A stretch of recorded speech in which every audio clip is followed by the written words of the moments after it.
All of us have spirit guides. Some of them work out of sight, but some of them get right in our face. Welcome to Seek Reality. I'm Roberta Grimes. Our guest today is my friend Garnet Schulhauser, who, like me, is a business attorney, but Garnet has retired. I'm still practicing, still trying to get it right. That's a very old joke. One day, a homeless man greeted Garnet on the street, and in that moment, Garnet's life was transformed. But we'll have him tell you the story. Welcome, Garnet. Hi, Roberta. Thanks for having me on your show. I'm so glad that you're here. Garnet was, I'm sorry to say this, Garnet, dry as toast, as we attorneys are. And he was living a perfectly normal life, right? Almost retired. And then just tell me in a few sentences, what happened on that fateful day? Well, I was still practicing law, and I was strutting down the street in my navy pinstripe suit, looking every bit like a stuffed shirt, straight-laced corporate lawyer. Right. And all of a sudden, out of nowhere, a homeless man jumps out in front of me. And instead of making a quick sidestep around him, I was sort of frozen to the spot because he had these amazing, sparkling blue eyes that were sending a gush of pure, unconditional love towards me and infusing my whole body with an amazing sense of peace and security. So I stood there and soaked it all up. Wow.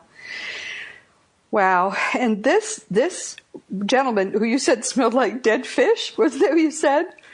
Yeah, he did smell like, I mean, he looked like a typical homeless man. I mean, he was dirty clothes and greasy, stringy beard and hair, and he did smell like a dead fish. I mean, he played the part perfectly.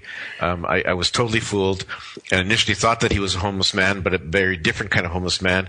And then I found out later, when we got into a conversation, that he was really one of my spirit guides in disguise. So Wow. He had an amazing disguise, and he totally fooled me. Wow, that and there. This is the second book, which is coming out, I believe, just this week, Dancing Forever in Spirit. But the first book, which was Dancing on a Stamp, which came out about 2 years ago, was one that I started to read very skeptically. I've been reluctant to trust anything channeled after about 1950 because I figured everything later someone was trying to make a buck. But I read the book, and what enthralled me about Dancing on a Stamp was that here was someone, business attorney, who had not done decades of afterlife research, and he was writing a book which was about exactly what it had taken me decades to put together, decades of very hard work. So I have interviewed Garnet previously. If you go to iTunes and look for Seek Reality with Roberta Grimes, there's an interview about Dancing on a Stamp. And now here comes Dancing Forever with Spirit. And so I read it again. I read this new one, and a little less skeptical this time. And Garnet, it's a beautiful book. It's full of wisdom. It's full of kindness. It's full of strength. And it's right down the line with what the dead have been telling us. So I'm very, very pleased to have you back and to talk again about this book. But in this one, you did a lot more interesting stuff than you did in the last one. You began to astral travel. You had never done that before, right? Never to astral travel before until Albert took me on these out-of-body excursions, which I describe in my second book. For those who aren't clear on what astral traveling is, we're built like a set of Matryoshka dolls, Russian nested dolls, and we have some interior energy bodies which travel out of our bodies virtually every night. We don't remember this, but we travel out of body, sometimes just stay in the room where the body is sleeping, and we meet with our spirit guides, we meet with those we love who are in spirit, we just basically do the maintenance of our very important spiritual growth and maybe make changes to our life plan. We do all of that in our sleep. We don't remember it. The difference is for someone like Garnet who has a guide who wants him to see some amazing things, Garnet was awake. And you say Albert just yanked you out of your body? Yep, he just appeared in my bedroom one night. I woke up with a start and I saw this shimmering ethereal figure standing in the doorway. As it moved closer, I recognized my old friend Albert in his homeless man attire. And I said, hi, Albert, nice to see you. And he said, I want you to come on a trip with me, or several trips, astral trips, because I want to show you some things that you can write about in your second book. And my view is a picture is worth 1,000 words. So rather than me describing what I want you to write about, I want you to see it. And so he just reached out and he grabbed my arm and pulled my astral body out of my physical body.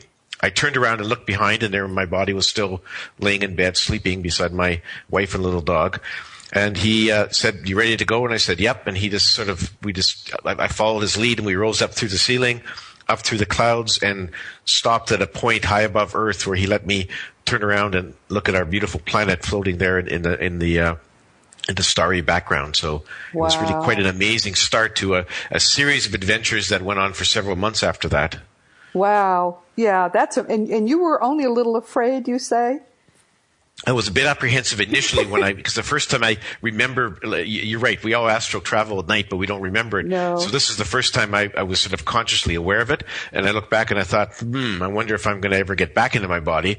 Yeah. But I thought, well, I'll take a chance with Albert. He's never betrayed me or let me down before. So away we went. And after the first trip, I came back into my body very easily, woke up the next day, and there I was. I remembered my trip. So I knew it was an easy thing to do, and I had no cause for concern. So a little apprehensive just at the front, but after that it was an easy trip. And in fact, there are times when I was on the spirit side, which is so beautiful and so full of love and happiness, that I often wondered if I shouldn't just be better off dallying there for as long as I wanted, rather than jumping back into my body and facing another day on planet Earth. But I knew I had things to finish here, and it wasn't an option. It was never an option. It's like, no, Albert said you're going back, and you have to write this book and another one and another one. And what a slave driver the man is. Oh, honestly. He is, yeah. And he was a bit of a taskmaster, and he had a very definite agenda. He didn't always tell me what was on his mind or where we were going, but it was apparent to me after I was, when he took me somewhere or we met with somebody, it was apparent to me what the lesson was. And so I knew that this wasn't a fun trip. He wasn't taking me on an astral trip to have fun and see the sights. He had a very definite agenda. So, and I thank him for that, because I think that it makes a lot of sense and made it easy for me to write things in my second book that made sense to people.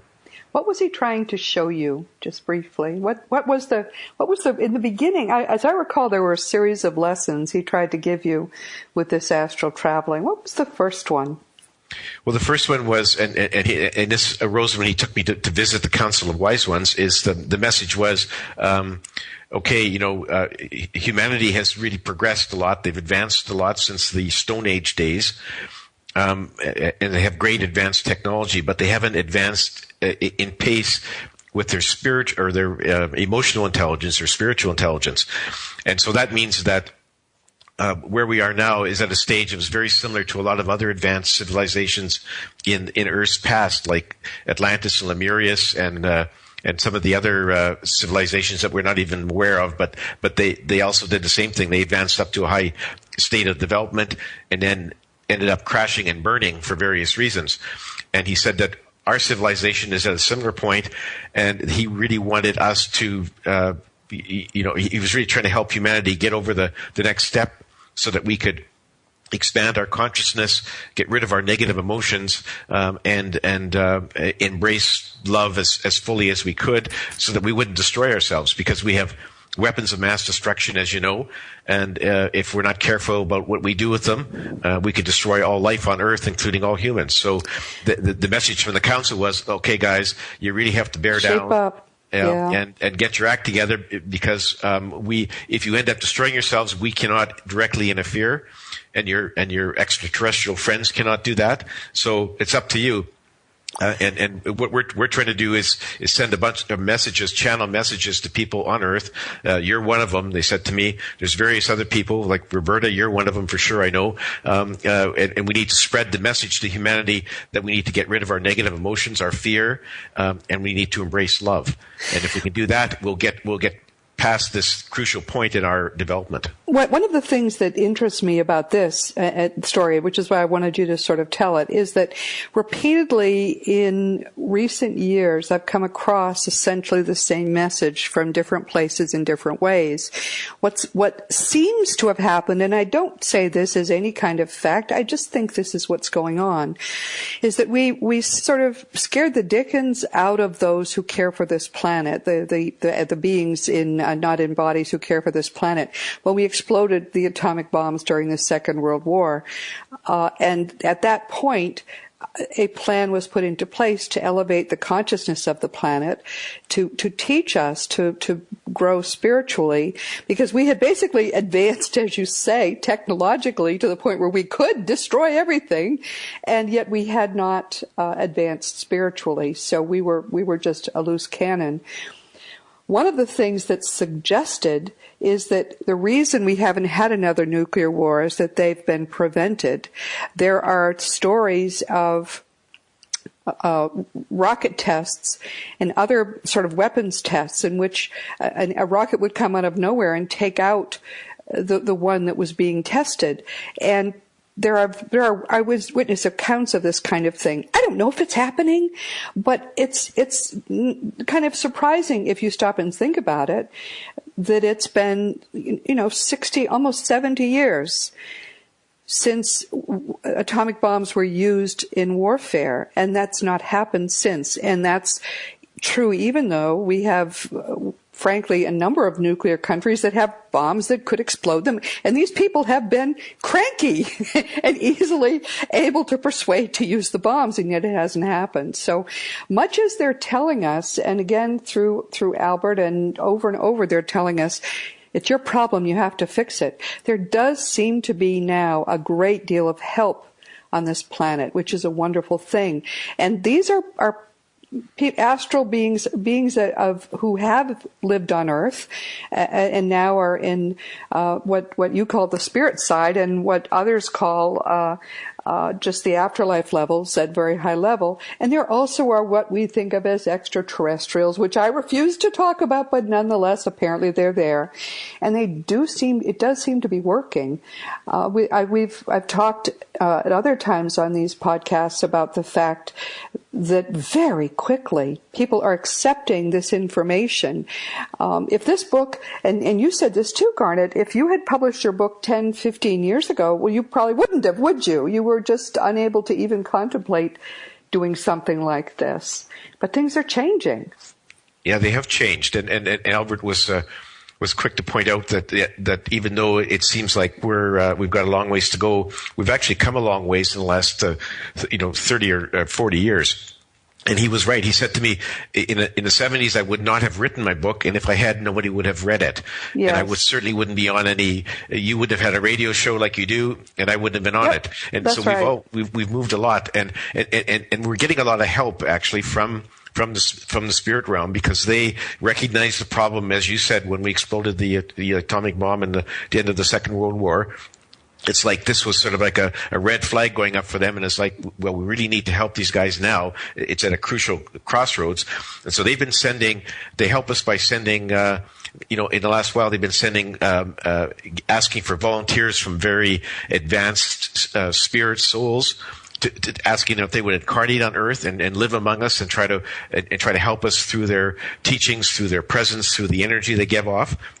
So there's lots of advanced souls in the last while who have come to Earth and incarnated as humans to help us in various ways.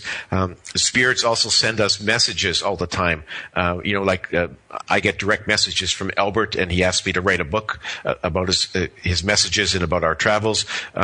You're getting messages from Spirit, whether you realize it directly or not. And I refuse to talk about that. No. And there's lots of other channels yes. all throughout the world who are channeling Spirit, and they're radio hosts, and they're authors, and they're people who write blogs on the internet or who speak at conferences.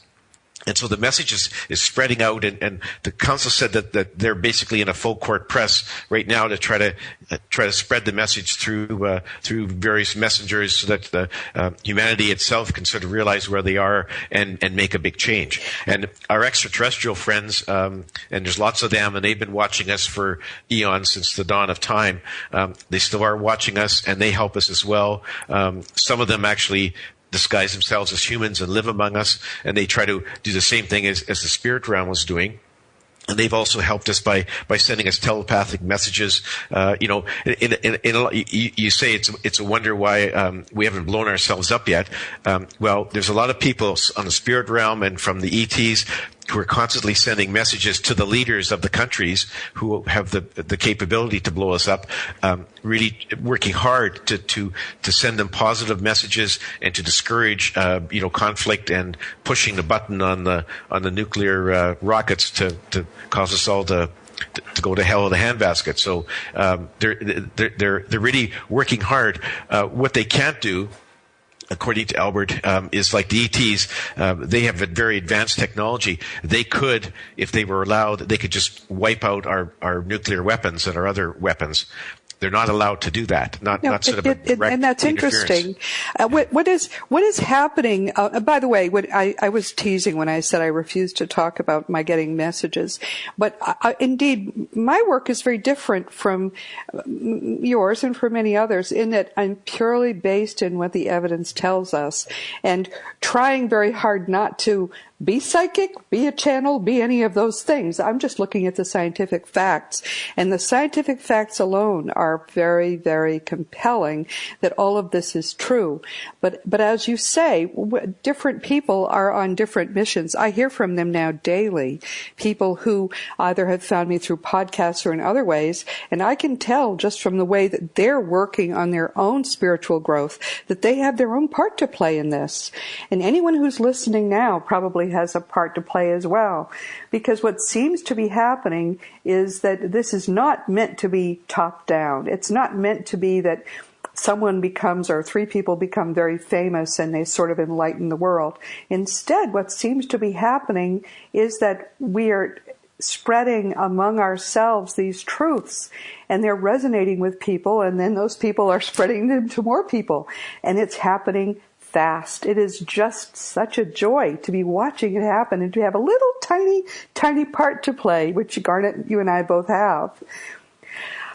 It is quite amazing, and it's really very gratifying to see that. And yes, Roberta, you've done your research and you've satisfied yourself scientifically that what Albert has said makes sense and is true. But you are being channeled. Well, I can tell you, because Albert said that every author in the world, whether they realize it or not, is channeling to some degree when they're writing their books, and I believe that. It is. I think it is true. On another podcast, I'm not ready to talk about it yet, but I've had a reading in which now I have a better understanding of who my own spirit guides are and what they're doing, and I have 11. Because of the fact that I'm writing both fiction and nonfiction. And I'm very aware that I would be unable to put two words together to form a sentence if I didn't have their help. It just makes me feel humble. I'm just very glad that I have that help, because it gives me the fun of doing what I do.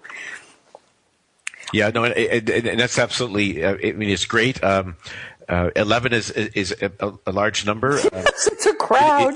It must indicate you're very popular, Roberta. I don't know. Because I only have 3, according to Albert. But I used to have 5, I think, and now it's become 11. I think it's because they're having trouble controlling me. I have no idea. Or maybe they're just having so much fun with you. I don't know, but it is a lot of fun, and I'm going to devote a podcast to it at some point, in large part because each person has a spirit guide. Now, they usually don't get in our face as Albert has with Garnet, but they're there, And what they're doing is very, very important in helping us to live the life plan that we made before we were born. And this is something, obviously, that I planned to do before I was born. In Garnet, in the same way, is about the same age. A lot of people in their 60s now who were born right after the Second World War seem to have come in quite specifically to be part of this effort to raise the consciousness of the planet in response to the exploding of the bombs. Just fascinating to think about and contemplate. And it happens in different ways. Like I never dreamed that I'd be a messenger for spirit until after Albert appeared. Like I was a practicing lawyer, had no thought whatsoever about writing a book, and it just came sort of at the right time for me. Of course, everything's always planned carefully, and I know it was planned beforehand before I was born, but we're not allowed to remember our pre-birth planning. So. Right. So I know it was all planned with Albert. He won't give me any details, but he obviously acknowledged that, yes, we had cooked this all up before I was born, and the plan was that he would come at the appropriate time in my life, and I think he did, and so now here I am. I'm fully signed up to be his messenger, and I really quite enjoy it. And I'm not credulous. I have trouble. I'm very skeptical by nature. I have trouble believing in anything because I have found so much that fits together perfectly that I'm skeptical of a lot of stuff. A lot of the things that are New Age, I haven't thoroughly investigated them and seen how they fit with everything else I know, I just don't consider them. So when someone like Garnet, who has no history with the research I've spent my lifetime doing, when he comes out with a book like Dancing Forever with Spirit, I'm very clear that he's getting this information from somewhere important. Listen to Albert on how to grow spiritually. Albert said, "You must rid yourself of your negative emotions in every aspect of your life. You must not dwell in the past. You must forgive yourself for all the mistakes you've made. Then you should forgive everyone who has ever caused you any harm, which must be an unconditional forgiveness without the expectation of anything in return. Finally, you must stop contemplating the future and worrying about the bad things that might happen to you or your family. It's important you learn to live in the present moment and have faith in everything in your life that it will unfold as it should. Live your life like you truly understand we are all part of the source, connected to one another and everything else in the universe, and discard your illusions of separation." Now, after my lifetime of doing research, if you'd asked me to sum up what the dead have been telling us for the almost 200 years, I could have written that paragraph. And since you didn't do the work, Garnet, I know somebody did, and it has to have been our smelly friend Albert. Yeah, Albert was. He really did give me some really great nuggets of wisdom, which I really appreciate because I rather than have me struggle with the concepts and the words, he gave me some really nice nuggets, which I was happy to reproduce in my book. And he was really, I think, in a way, when I was writing my first book, he said, "Look, you need to turn off your lawyer brain a bit. You can't talk in convoluted language like you're writing a commercial contract. You have to sort of be very non-esoteric." And he said, "I want you to write your book in a easy to read, easy to understand fashion, so that the masses out there who don't have any experience with metaphysical or spiritual concepts will be able to grasp it easily and think, okay, I understand that." So that was his specific instruction for me in the first book. And I try to carry that forward a bit in the second book because he's not, he wasn't aiming at you, Roberta, because you already know it. He was really aiming my book towards the people who were neophytes in this area, and hopefully I succeeded. But that was his instruction to me. So, and I'm very thankful for that. Your book is easy to read, as are mine. They're meant to be entry points. There is a tremendous amount of information available once you kind of start to get your feet wet. And as I say, I hear from people daily who are in the process. They've discovered Garnet's book or one of my books or some other book. They've heard a podcast. Their interest is piqued, and they want guidance in what might they read next door? How does something they are reading here fit in over there?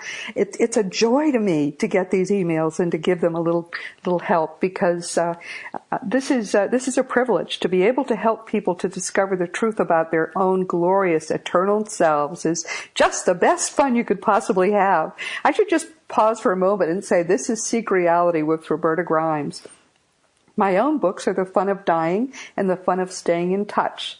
You can learn more about my books at robertagrimes.com. And our guest today is Garnet Schulhauser. He's a retired business attorney, and his spirit guide, Albert, has guided him to bring beautiful and eternal truths to your attention today. Now, what was the other thing that he was really, he went through a whole series of your past lives. Now, before we even talk about those, and I'd like you to talk about a couple of them, they were all pretty awful. And most people who do true past life regression therapy have this experience. We have a lot of really painful past lives. But please understand, and I think I've said this before, that there is no time beyond this realm of reality, this level, which we call the universe, which is the only one that's dense and material in the same way that it is. All our lives are happening at the same time. In truth, we are living them all at once. So when you do a past life regression therapy to perhaps, recover from some problem you're having in this life, or you just do some past life grazing as Garnet did, all of that is happening now, and I think that's why it's so rawly emotional for us. Future lives also can be seen if you want to do it. I think most of us don't think in those terms and don't maybe want to know our future lives. But this is a whole area we probably will need to do a separate podcast about, because it's very complex. But Garnet, tell us just briefly about how, some of them were just very sad, some of these lives. Just quickly, what were those lives that were most painful that you thought that you saw? Well, one of them, probably the most painful one, was my life as a shoemaker in 18th century England. And I had a wife and a couple of young kids, and business was slow, and we had run out of money.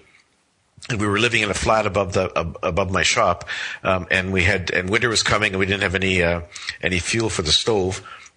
And so I decided to go out one day to see what I could scrounge up. And so I went into the ritzy part of town and was walking down the back alley.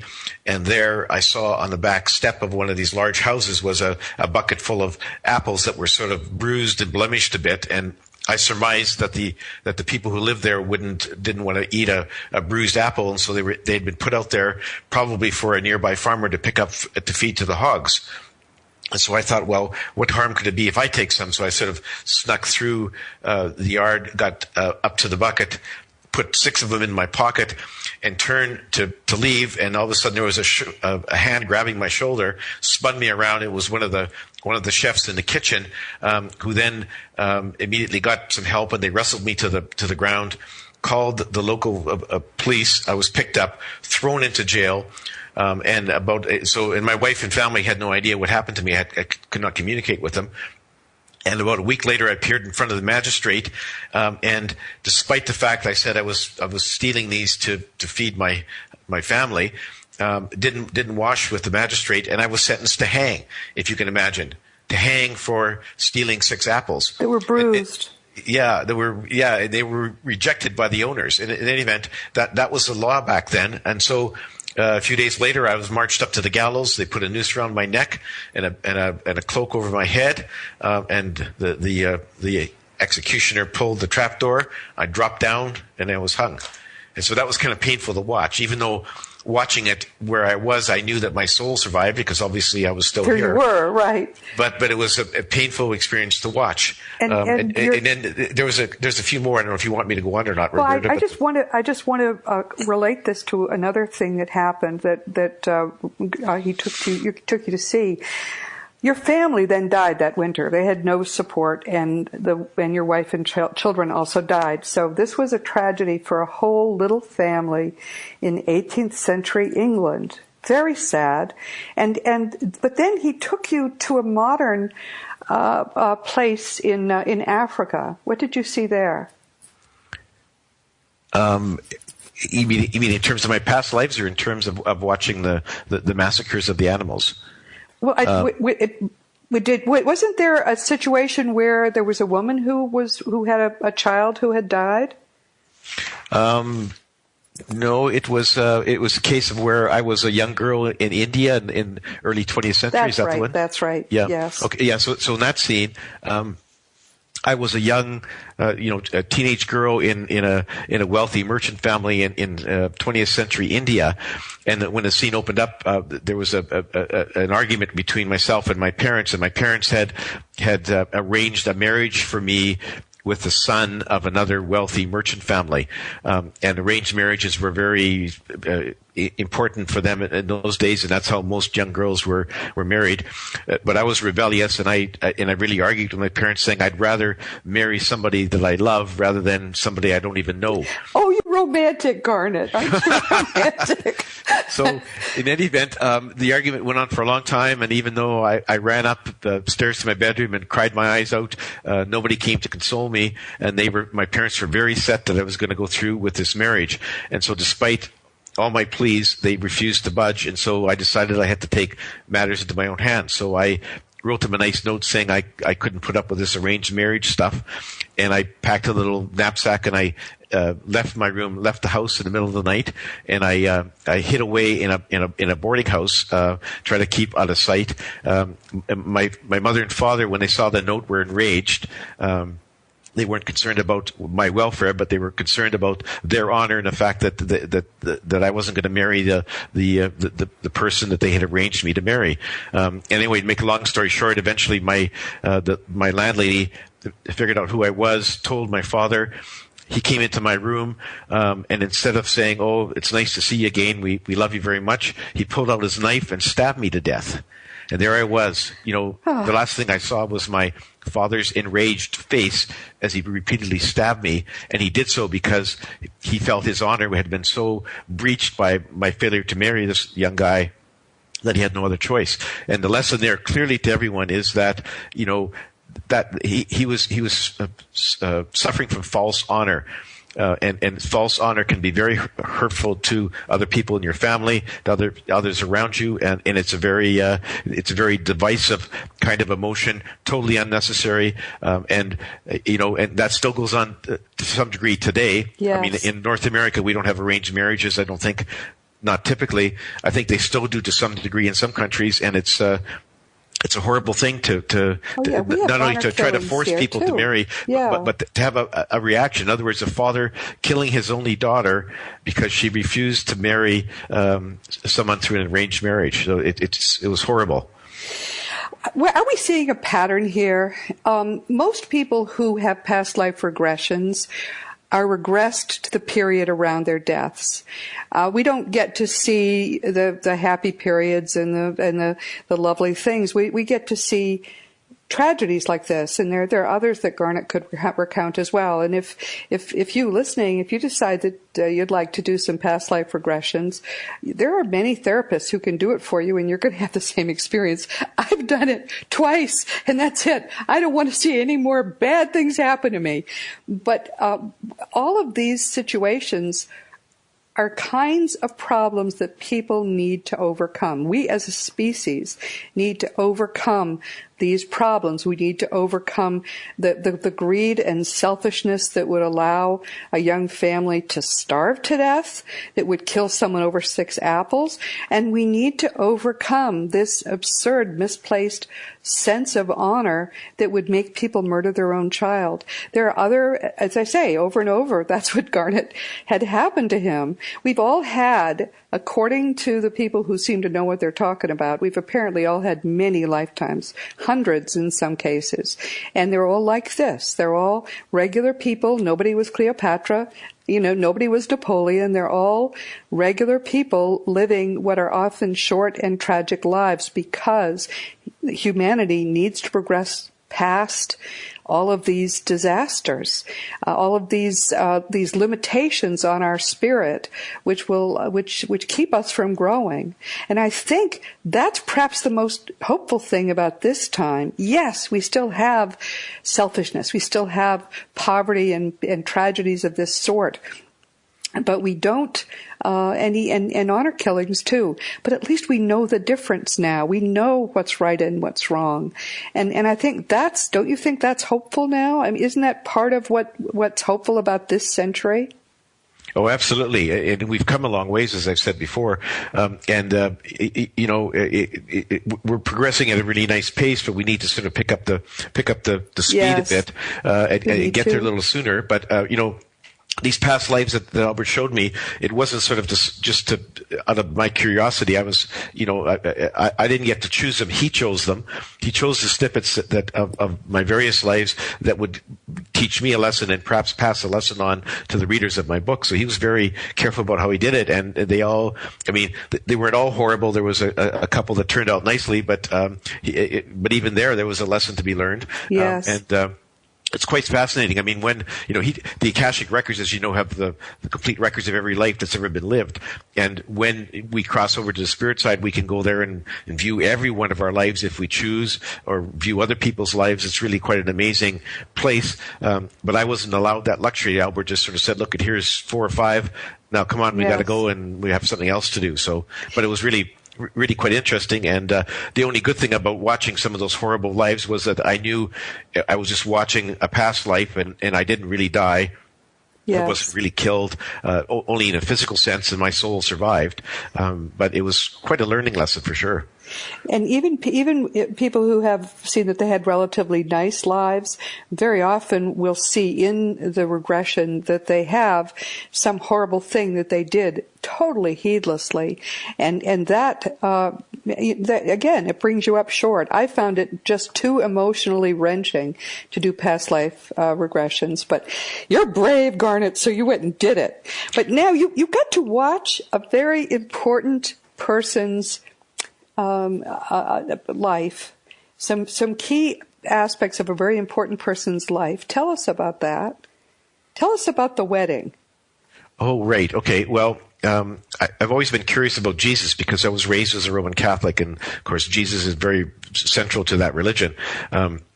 And so when I was there in the Akashic Records, and I said, well, Albert, you've shown me some things. Can I ask you one thing? I'd like to just know a bit more about Jesus. Was he a real person, or was he just an invention of the Christian church? Albert said, oh, no, he's a very real person. He's a very advanced master who incarnated on earth to come and help humanity, by passing his messages on. And he knew that, of course, that a religion would be started, although he didn't know exactly how it would turn out. So he's a very real person, a very great person, and he's still, of course, there on the spirit side. And so I said, well, could I see, something about his life? I'm just very curious. And he said, Albert said, I'll show you part of his life that's really not well known. And so I saw a scene from the marriage celebration of Jesus and Mary Magdalene, and they were married, and they had 3 children. That fact about his life has been edited out of the scriptures and the Gospels. It was there originally, but the early leaders of the church decided that wasn't the vision of Jesus they wanted for their church, and so they got rid of this. They thought better to show Jesus as being a celibate man all of his life, because that would make him, in the eyes of the followers, more holier and more godlike, which is really quite silly. The Catholic Church has a hang-up about sex. And so they redacted all that stuff, and so now you have, in their view, Jesus was a celibate man, never got married, never had sex, never had children, and he, was crucified for our sins. And so Albert just wanted me to show me that this is what really happened to Jesus. He was married, which was typical for a Jewish man back in those days. Yes, they all were married. It was not an option. That's right. Yeah. And so very typical. He was very typical, and he was no less holy or wise or great because he was married and had children. And so, but that's a fact. But the church has decided that that's not a good aspect to have. And the other thing, of course, part of it was at the wedding celebration, sitting beside him were 2 of his brothers, and I said, well, so do you mean that Mary, his mother, had other children? And he said, yes, of course she did. She had 4 sons and 2 daughters after Jesus. She had them with Joseph in the normal fashion. Yes. Even though the Catholic Church says, no, Mary was a perpetual virgin all of her life, and after Jesus, she didn't have any children, nor did she have sex with her husband, which again would have been extremely unusual for a Jewish couple living back there at that time. And all those references were, of course, redacted, except for a few, as you probably know, Roberta. There's a few references left in there about brothers of Jesus, and some of the commentators try to diss that by saying, well, it wasn't really, children of Mary. It was children of Joseph from a previous marriage, or it was cousins of Jesus, or whatever. Yes. No evidence to support that, but that's the only way they can get around these few passages that were admitted when they were doing the redacting. Yes, actually, the passage in your book which describes the wedding is really, I thought, quite beautiful. Jesus was 17. He was just exactly like a normal young Jewish boy would have been at that age, and he had a normal life. And it makes me very happy to think he had a normal life. He certainly deserved to have one. And there is evidence that the children of Jesus were spirited away, and his wife, basically they protected the children, and the children survived. And there is some, and I think Dan Brown used these stories in one of his books. Yes. But there are accounts that suggest those children were taken to what is now France. If that's true, just some food for thought. If you go back 1,000 years, everybody who has any European ancestry is related in blood to everybody else of European ancestry. Just 1,000 years. That's halfway to Jesus.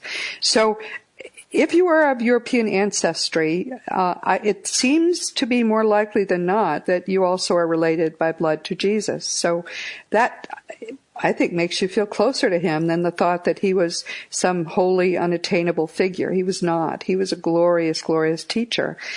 And I don't mean to leave the rest of the people in the world out. The evidence is, although it's less, they haven't done all the tracing yet, but the evidence is that if you have no European ancestry, if you go back just a few hundred more years beyond 1,000 years, everybody is related. So we are all one in more ways than one. Now, having realized that, Roberta, I'm tempted to go out and see if I can walk across a lake now. I don't think so. I think somehow there are some things you can't do. I mean, Jesus says if we have as much faith as a grain of mustard seed, we can tell a mountain to go remove itself into the sea, and it will obey us. However, for us to be that confident we're able to do it, even that tiny bit of confidence, because a mustard seed is the smallest seed possible, at least was in his day, we don't even have that much certainty about our ability to do it. But I think it's not worth trying, probably, Garnet. Maybe we should just write another book. I don't think it's going to work. I think you're right. But just speaking of the powers of Jesus, and of course the Gospels describe a lot of his miracles, walking on water, turning water into wine. I asked Albert about that, and he said, well, Jesus was very advanced, and he knew how to focus his thoughts so that he could tap into the energy of the universe and perform these miracles. Yes. And he was like some of the other people, like Moses and some of the other biblical figures. They also knew how to do this. And he said, we're all capable of doing that. We have to start learning to use more of our brains instead of just 10%. And eventually we could all get there. And someday we'll be able to do this. And what we term now miracles will be just sort of commonplace occurrences. Yeah, but we're a long ways from there. Yeah. In fact, in the afterlife, we do use our minds just that effectively. And Jesus said, all these things I do, you will do and more. So, he clearly believed we were going to get there. Remember when Peter was trying to walk on the water and he sort of said, whoopsie, I don't think I can do this, and started to sink. And Jesus said, you have little faith. Why did you doubt? That's the problem. I think we all doubt. But the point of this beautiful book is to give us another way of approaching what are these enormous eternal truths that the dead have been giving us for almost 200 years.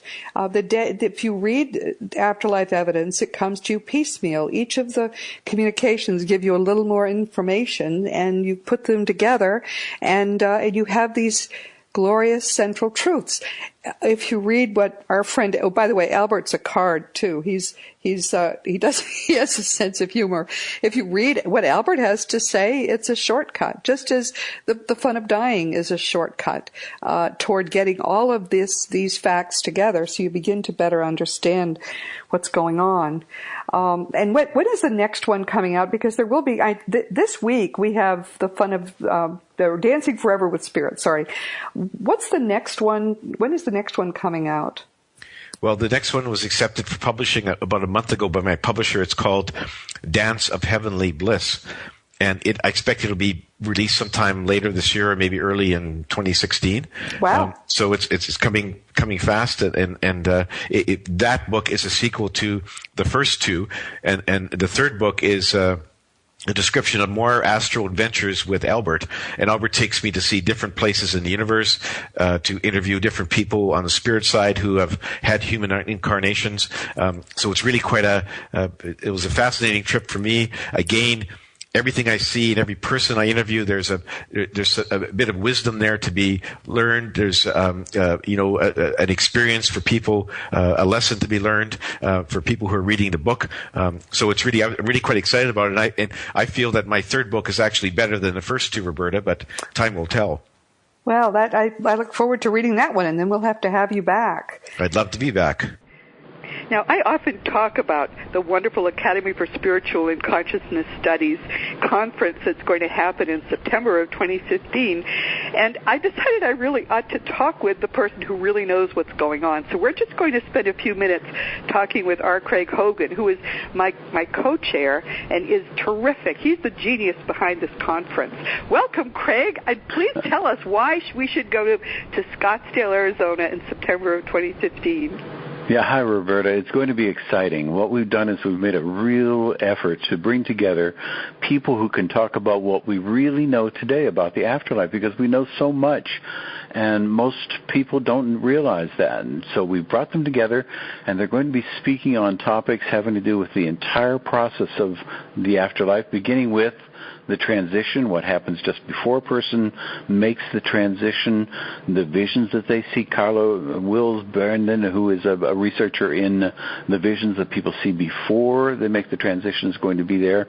And then we're going to have people talking about what happens immediately after the transition. I'm going to be playing some recordings of people speaking from the afterlife about what happened to them immediately after they transitioned. And Bruce Moen is going to talk about people who are stuck and need to be rescued right after the transition. Then we're going to go into what entities and earthbounds and ghosts there are on the other side, and what they are.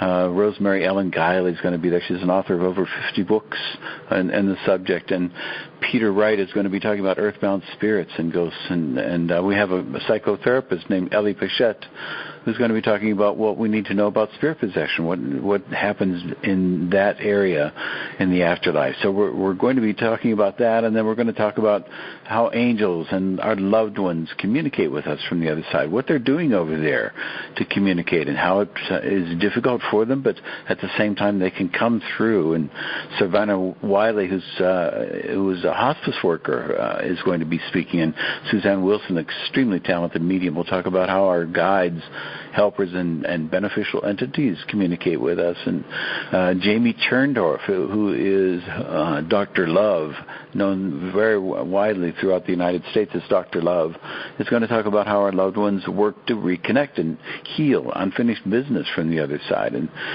then we're going to have people talking about everyday living. What's it like to live on the other plane of life? And what do people do there with their time? Are they strumming harps and sitting on clouds? And Yes. We know better than that. They have things that they're doing, and so people are going to be talking about that. Kim Sheridan, who is the author of Animals and the Afterlife, is going to be talking about animals there, and Patricia McGivern is going to be talking about babies who are lost before birth by miscarriages and other events, and what happens to them. What are they doing on the afterlife, because they are there. And we have two talented people, Ann Puryear and Carol Morgan, are going to be talking about what their children who are on the afterlife afterlife have told them about what life is like there. So we're going to have this real picture because we know what's going on. We know what it's like to live in the afterlife and what people are doing there, and we just need to let everybody know about it. And then we're going to be talking about soul, the life plans, what happens when we plan life from the other side. And Rob Schwartz is going to be there, who's the author of Your Soul's Plan, and Dick Sutphin, who is a past life regressionist, who's going to be talking about past lives and how we're affected on the other side. And Herb Poirier is going to be talking about why we know Jesus taught reincarnation. And Stafford Betty, who is a talented theologian, who is going to be talking about heaven and hell, these ideas, and what is really up with them on the other side, and what we really know about these mythologies of heaven and hell. So all of these authors are going to be coming and speaking about what we really know about the afterlife.